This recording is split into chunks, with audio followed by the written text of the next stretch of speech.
કેનેડામાં વધુ એક ભારતીય યુવકની હત્યા, હરિયાણાના 24 વર્ષીય ચિરાગ અંતિલની હત્યા, અજાણ્યા હુમલાખોરોએ ગોળી મારી થયા ફરાર, જ્યાં ચિરાગ અભ્યાસ બાદ વર્ક વિઝા પર કરતો હતો નોકરી. પરિવારજનોએ મૃતદેહને વતન લાવવા સરકાર પાસે માંગી મદદ.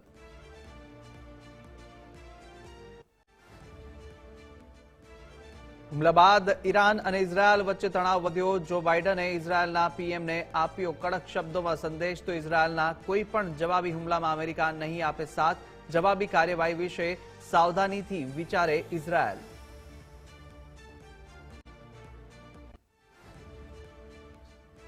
અયોધ્યામાં રામનવમીને લઈને નવી ગાઈડલાઈન, 15 થી 18 એપ્રિલ સુધી વીઆઈપી દર્શન પર લગાવાઈ રોક, તો મંદિરમાં મોબાઈલ લઈ જવા પર પણ રહેશે પ્રતિબંધ. 4 દિવસ માટે રામનવમી પર તમામ શ્રદ્ધાળુઓ માટે સરખી વ્યવસ્થા.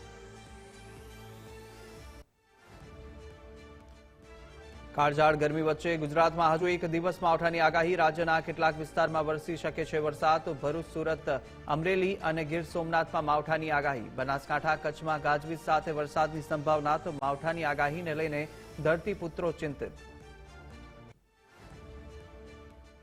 લોકસભાની ચૂંટણી માટે આજે ભાજપના ઉમેદવારો ફોર્મ ભરશે, જ્યાં ભાજપના 8 ઉમેદવારો ભરશે ઉમેદવારી ફોર્મ. અમદાવાદ પૂર્વથી હસમુખ પટેલ, પંચમહાલથી રાજપાલસિંહ, દાહોદથી જશવંતસિંહ ભાભોર સહિત 8 ઉમેદવાર ઉમેદવારી પત્ર ભરશે.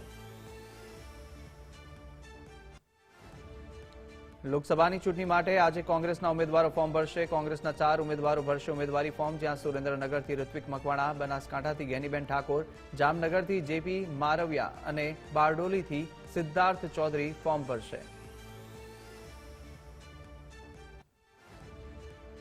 વિધાનસભાની પેટા ચૂંટણીના ભાજપના ઉમેદવાર ભરશે ઉમેદવારી ફોર્મ, કે જ્યાં વિધાનસભાની 2 બેઠક પર ભાજપના ઉમેદવાર ફોર્મ ભરશે. પોરબંદર બેઠકથી અર્જુન મોઢવાડિયા ભરશે ઉમેદવારી ફોર્મ, તો વાઘોડિયા બેઠકથી ધર્મેન્દ્રસિંહ ભરશે ઉમેદવારી ફોર્મ.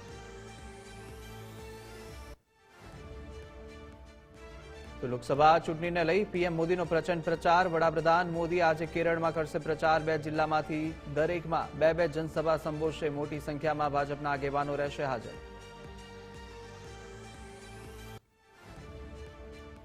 કેન્દ્રીય ગૃહમંત્રી અમિત શાહ આજે રાજસ્થાનમાં પ્રચાર કરશે. રાજસ્થાનની રાજધાની જયપુરમાં કરશે રોડ શો, તો મોટી સંખ્યામાં ભાજપના આગેવાનો જોડાશે.